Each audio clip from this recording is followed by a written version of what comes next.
ജവാഹിറുൽ ബിഹാർ എന്ന ഗ്രന്ഥത്തിൽ കാണാം, നമുക്ക് ശരീരവേദന ഉണ്ടാവാറില്ലേ?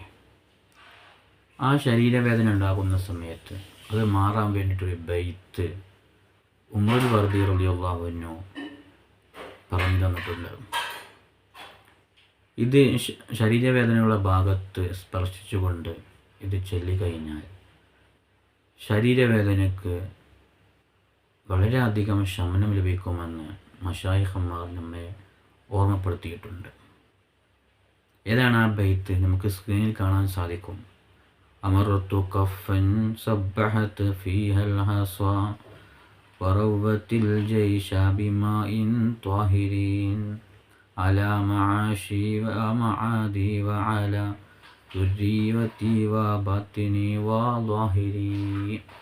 ഈ ബൈത്ത് നമ്മൾ ശരീരവേദനയുള്ള ഭാഗത്ത് സ്പർശിച്ചുകൊണ്ട് ചൊല്ലിക്കഴിഞ്ഞാൽ നമുക്ക് വളരെയധികം ശമനം ലഭിക്കുമെന്ന് മശായിഖന്മാർ നമ്മെ പഠിപ്പിച്ചിട്ടുണ്ട്. അതുകൊണ്ട് ഇത് ചെല്ലാൻ ശ്രമിക്കുക. അല്ലാഹു നമുക്ക് തൗഫീക്ക് നൽകി അനുഗ്രഹിക്കുമാറാവട്ടെ.